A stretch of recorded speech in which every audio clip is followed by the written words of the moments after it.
Yo les devs, on se retrouve aujourd'hui pour un nouvel épisode de Learn to Code. Alors aujourd'hui on va apprendre à créer une commande, donc on va commencer par la théorie puis on passera à la pratique. Allez, c'est parti. Alors pour commencer, qu'est-ce qu'une commande? Sur Spigot, une commande c'est une suite de mots ou d'arguments permettant d'effectuer certaines actions. Ces actions sont stockées et programmées dans un exécuteur.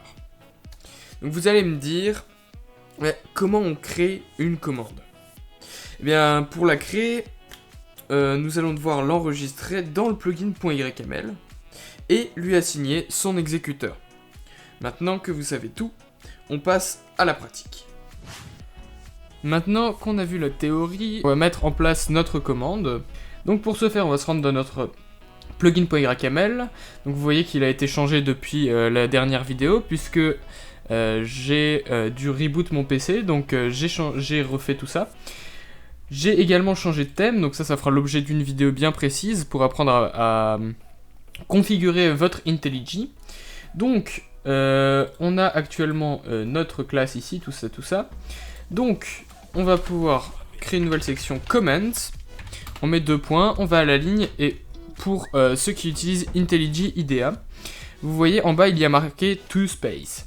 Donc si vous cliquez dessus, c'est pour configurer l'indentation en fait. Donc si maintenant, sur IntelliJ, vous faites une tabulation, en fait, au lieu de faire une tabulation, ça va mettre 2 espaces. Si maintenant vous mettez 2 espaces, ça revient à la même chose. Pour ceux qui sont sur Eclipse, je sais pas si ça marche également pareil. Donc je vous conseille de mettre 2 espaces. Maintenant sur IntelliJ IDEA, vous pouvez très bien faire tabulation. Et si vous avez l'extension qui permet d'avoir tous les trucs .yml, enfin toutes les options pour le plugin.yml justement de Java, vous pouvez tout de suite aller à la ligne et ça vous met les 2 espaces automatiquement. Donc nous on va enregistrer notre première commande qu'on va appeler broadcast. On va pouvoir y ajouter une description, donc qui sera visible pour le /help. Donc par exemple, envoyer un message global sur le serveur. On met un point, toujours. On va pouvoir également renseigner un usage /broadcast et le message, voilà, comme ceci. Donc là on va voir les arguments avec la concaténation en string, donc ça je vous expliquerai après comment on va faire. Et on va pouvoir également ajouter des alias, donc c'est ce qui va nous permettre de faire par exemple un /broadcast et un /br et que ça fasse la même action. Donc on va voir comment ça marche également. Ici on va mettre BR du coup, comme je l'ai... ou BC, non BC c'est mieux. Donc on va mettre BC. Et on va tout de suite enregistrer notre commande test. Donc test, description. Et là on va faire tester le serveur. Point. On va mettre un usage, /test. Et pas d'alias puisque la commande est déjà assez courte. Donc on va commencer par créer notre commande /test, donc on va aller dans notre classe principale. Moi personnellement je vais créer une fonction, donc en private, donc private void commands pour enregistrer mes commandes. Déjà je vais supprimer ceci là, et on va juste après modifier un truc dans la console, on verra comment utiliser le console sender. Donc on va récupérer notre commande, donc je l'ai nommé test, voilà comme ceci. Et on va lui définir un exécuteur. Donc on fait un set exécuteur. Donc ici on va faire une nouvelle classe, commande test. On fait Alt Enter pour afficher les options et on fait create class. Ici je vais le mettre dans un sous-package que je vais appeler commands. Je vais faire Alt Entrée plus implement methods. Ok. Donc ici on va déjà vérifier que la personne qui fait la commande est un joueur, puisque si c'est la console, dans ce cas-là, on va pas l'utiliser. Donc ici, on va faire if. Donc on va prendre command sender pour récupérer celui qui a envoyé la commande ici. Et on va lui demander si c'est une instance of player. Donc ça va retourner true seulement si celui qui a fait la commande est un joueur. Donc nous, ce qu'on va faire, c'est que si ça ne l'est pas, on va envoyer un message. Un message d'erreur. Donc on fait point d'exclamation et le command sender instance of player, on le met entre parenthèses. Donc on sélectionne tout et on appuie sur le 5, sur la parenthèse ouvrante. Si c'est pas le cas, Dans ce cas-là, on va lui envoyer un message, donc commande sender.sendMessage, sendMessage. Et ici, on peut mettre de la couleur. Donc par exemple, je vais mettre en rouge, erreur. Donc je peux le mettre en gras également. Et là, je le repasse en rouge simple. Vous devez être un joueur pour effectuer la commande. Vous devez être un joueur pour effectuer la commande. Commande, point. Alors, maintenant, on va faire un return false. Si on return false, ici, dans mon cas à moi, il va nous envoyer dans le chat, une fois qu'on aura fait la commande, il va nous envoyer l'usage qu'on a défini ici. Donc /test, il va nous renvoyer ça. Si on met true, ici, true, il ne va pas nous l'envoyer. Ce qui serait plus utile, comme ça on pourra définir nous-mêmes notre usage. Mais celui-ci sera envoyé à l'exécution de la commande /help lorsqu'on va vouloir se renseigner sur une commande. On va se rendre dans le class test et on va aller en dessous. Donc déjà ici je vais remplacer par true parce que je ne veux pas qu'il m'envoie l'usage. On va vérifier que le nombre d'arguments, donc ce qui est après la commande, donc je vais vous montrer. Donc /test, si par exemple maintenant on met mastertech, et bien ici on a un argument. Donc la chaîne de caractères, le tableau de strings ici, strings sera, la longueur de strings sera égale à 1. Si on le met comme ça sera égal à 0. Donc on va vérifier que strings, sa longueur est égale à 0. Comme ça on sait qu'il n'y aura pas d'argument derrière. Donc pour ce faire on fait un strings.length equals 0. On ouvre la collade et on la referme. On va pouvoir faire un return true ici tout de suite, puisque notre code ne passera pas à la ligne suivante. Et dans ce cas-là, si on est au-dessus ou en dessous de 0, ce qui n'arrivera jamais, puisque on ne peut pas faire une commande avec moins un argument. Donc si on arrive en dessous, on va faire un command sender. Donc en fait, je vais récupérer le sender, tout ça, send message. Pour récupérer le sender, je vais faire un player, pour dire que c'est un joueur, sender. Et on va le cast. Donc ici, on cast, on dit que notre command sender, on le force à être un joueur. Puisqu'on a fait la vérification ici, si ça ne l'est pas, il n'ira pas chercher le code ici, donc il n'y aura pas d'erreur dans la console. Ici, on va envoyer le message, donc EC et L, erreur. La commande ne demande pas d'argument, Point. Voilà, et donc, si on est rentré dans le test, donc si la commande est bien comme on l'a défini, on va pouvoir générer un nombre aléatoire entre 1 et 100.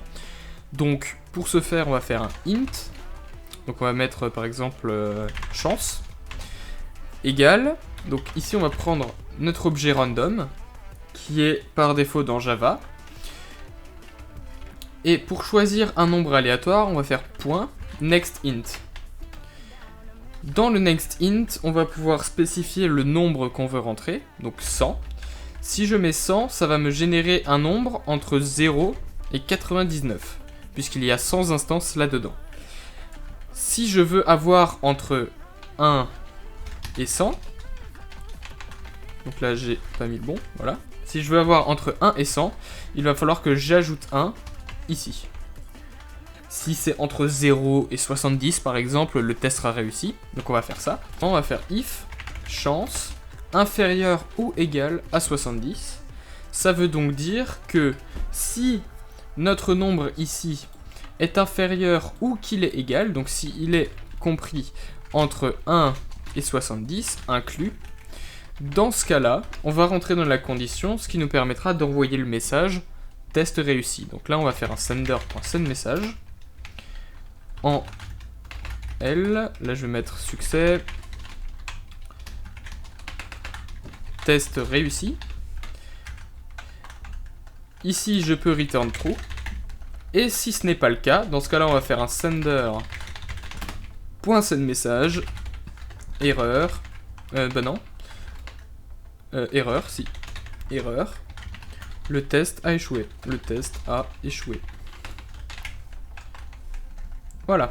Donc notre commande test est terminée, donc on va exporter notre plugin. Donc pour ceci, je fais un Alt B pour rentrer dans l'onglet Build en haut. Et j'appuie sur M en maintenant Alt enfoncé afin de build le module. Il me le build. Donc pendant ce temps, je vais ouvrir mon dossier dans lequel il a été exporté. Donc moi, je l'ai directement exporté dans mon dossier serveur 1.14.4 plugin. Et donc là, je vais supprimer les plugins non essentiels. Voilà. Donc on a bien mon plugin ici. Et si je démarre mon serveur, alors on va run ici, comme ceci. Donc il va démarrer notre serveur en chargeant le plugin. Bon, là c'est 20 secondes, donc j'attends les 20 secondes et puis on se retrouve juste après.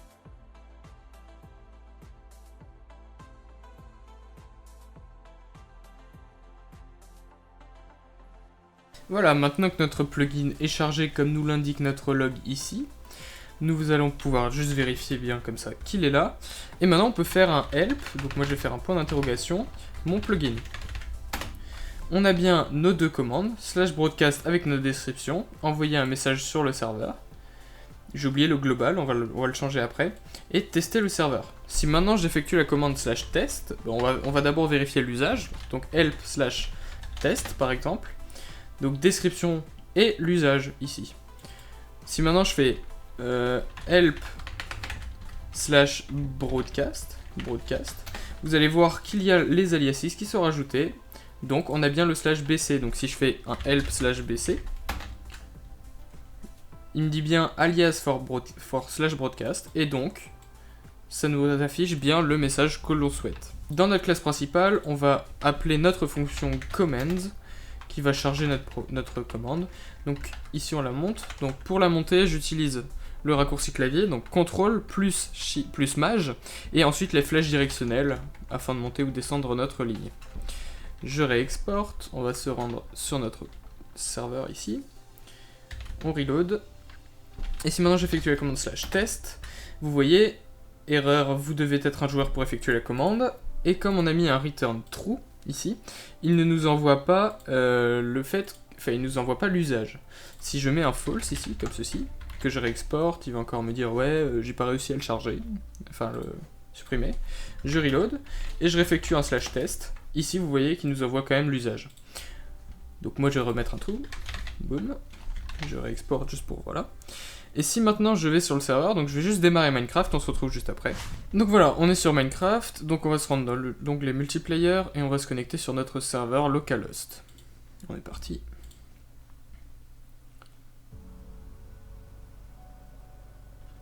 Voilà, donc on est sur notre serveur. Donc si on fait un /plugin, on voit bien notre plugin. Et si maintenant je fais un /test, test réussi. Si je refais un /test, le test a échoué, réussi, test échoué, réussi. Voilà, donc c'est bien aléatoire. Et je pourrais afficher le pourcentage, par exemple, entre parenthèses ici. Donc pour ce faire, on va se rendre dans notre code. Et ici, on va afficher, boum, entre parenthèses, plus % ici. Donc ici, je vais faire pareil, %. Et je peux l'afficher en E4, donc 4 et L, plus chance. Si maintenant ici je fais pareil, donc je fais plus chance, plus, et ici je vais l'afficher en gold, comme ceci. Là je vais le remettre en B, là je vais le remettre en C. Voilà. On le compile, on retourne sur le serveur, on reload, et on fait un /test. 29%, 39, 95, 83, voilà. Donc vous voyez, c'est bien, oups. Et on pourrait faire une boucle, par exemple, qui teste 15 fois et qui nous vend 15 fois le message, et vous verrez que c'est totalement aléatoire. Donc maintenant, on va retourner sur notre code, et on va s'occuper de la commande broadcast. Donc, on va faire exactement la même technique, on duplique cette ligne, CTRL D, on va chercher notre broadcast, ici comme ceci, broadcast, et là on va faire une new command broadcast. On appuie sur Alt Entrée, Create Class, dans le package commands, on implémente les méthodes. Ici, on va pas vérifier si c'est la console. Donc ici, on va directement vérifier si le nombre d'arguments est strictement supérieur ou égal à 1. Donc s'il y a un message, ce qu'on va faire, c'est que si c'est inférieur à 1 du coup, comme ceci, on va pouvoir envoyer un message d'erreur. Donc commande sender.sendMessage, erreur, je veux bien E majuscule, erreur, le nombre d'arguments, non, vous devez renseigner un message. Un message. On return true, voilà comme ceci. Et là, on va définir notre message. Donc, on va faire une chaîne de caractères qu'on va appeler message et on va mettre nos 2 guillemets. Ensuite, on a un tableau de mots, donc d'arguments, pour les concaténer justement, donc pour les mettre dans la même chaîne de caractères. On va devoir utiliser une boucle for. Donc on va faire for int i égale 0. Si i est inférieur au nombre de mots, dans ce cas-là, on fait un i++. Ensuite, il n'y a pas besoin des accolades ici. On va récupérer notre chaîne de caractères et on va lui ajouter un mot, donc plus égal. Et là, on va récupérer notre mot dans notre chaîne. Strings. Donc là, j'ai mis 0 pour le moment. Maintenant, on remplace par i. Et donc, ce que ça va faire, c'est que dans la chaîne message, ça va ajouter l'argument en question en fonction du nombre de mots qu'on a rentré après le slash broadcast. Donc là, je vais return true tout de suite. Et ce que je vais faire, c'est que je vais faire un command sender.sendMessage. Non, du coup, on va faire un bucket.broadcastMessage pour envoyer un message global. Donc j'avais dit que je modifierais ici, envoyer un message global sur le serveur. Hop. Donc ici, je vais envoyer, par exemple, on va styliser un petit peu le message. Et L en gras. Et 6 et L broadcast.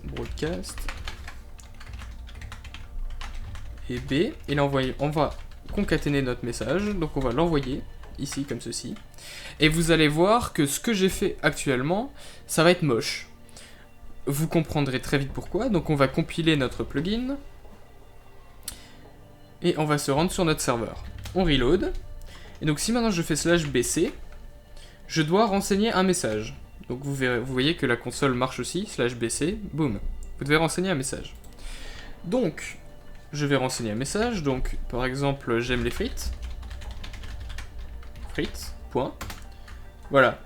Ça nous envoie bien le message j'aime les frites, mais ça nous envoie tout en un seul mot. Enfin, oui, en un seul mot. Donc pour ça, il va falloir rajouter un espace après chaque mot. Donc ce qu'on va faire ici... Oh, il m'énerve. Est-ce qu'il n'y a pas moyen de... Ouais, non. C'est pas grave. Donc, pour ce faire, ici, quand on le fait, on ajoute un espace. Et après, je vais vous montrer comment faire, par exemple, quand on veut faire comment le /plugin, donc /pl, a été codé, juste avec cette technique. Donc, on va le compiler, hop là, et on reload. Maintenant, on peut faire un /bc, j'aime les frites à nouveau, mais cette fois-ci, vous voyez qu'il nous ajoute bien les espaces entre les mots. Si maintenant je pouvais afficher les espaces, donc c'est ce que je vais faire. Pour les afficher, j'ai juste à mettre un et n, donc c'est ce qui va souligner le texte. Je compile et vous allez voir que les espaces sont aussi soulignés. J'aime les frites. Voilà, donc il y a bien notre espace ici, celui-là il a été défini dans le message avant d'envoyer notre chaîne, mais vous voyez également qu'il y a un espace à la fin de notre phrase ici. Donc ce que nous voulons pas. Donc pour ce faire, on va juste faire une condition ternaire. Donc ça c'est une notion compliquée qu'on verra bien, qu'on approfondira dans une vidéo spécifique. Donc ici entre parenthèses, on va mettre notre condition. Donc si par exemple i est inférieur ou est égal à strings.length moins 1. Donc pour que parce qu'en fait i commence à 0. Donc la chaîne de caractères, si par exemple on ajoute 3 mots, donc la chaîne elle aura 3 mots. Mais le dernier index, donc le dernier caractère, enfin le dernier mot, ce sera le mot 2. Puisqu'on commence à 0, donc 0, 1, 2, on est bien à 3. Voilà, donc ici, pour montrer que c'est notre condition, on met un point d'interrogation. Et là, on va mettre les guillemets pour si la condition est respectée, 2 points si la condition n'est pas respectée. Donc si elle n'est pas respectée, on ajoute un espace, et si elle l'est, donc ça veut dire qu'on est bien au dernier mot, donc on n'ajoute pas l'espace. Maintenant, on compile, on retourne sur notre serveur, reload, et si maintenant je fais un /bc j'aime les frites, désolé pour le message, bc j'aime les frites, vous voyez, il n'y a plus d'espace après notre point, puisque on a géré cette exception. Voilà, donc c'était le deuxième épisode, donc j'espère que cet épisode vous a plu, donc on se retrouve prochainement pour le troisième épisode, cette fois-ci on verra les permissions, donc on verra comment les enregistrer dans un plugin.yml afin de créer des grades, pourquoi pas, et on verra comment les implémenter dans nos commandes pour si le joueur l'a ou pas, ou même la console. Bon, la console aura toutes les permissions, mais on verra ça plus en détail dans l'épisode 3 de cette série. Sur ce, moi j'espère que cette vidéo vous a plu. Désolé pour cette grande absence, en fait j'ai pas eu vraiment la motivation de tourner, et puis quelques problèmes de famille, de PC, de problèmes perso, donc voilà. Donc j'espère qu'elle vous a plu, le lien de mon Discord est en description, vous pouvez le rejoindre, je donne des cours et il y a également des salons d'entraide, donc ça fera l'objet d'une vidéo également à elle-même. Donc on se retrouve pour le prochain épisode, sur ce, peace and joy!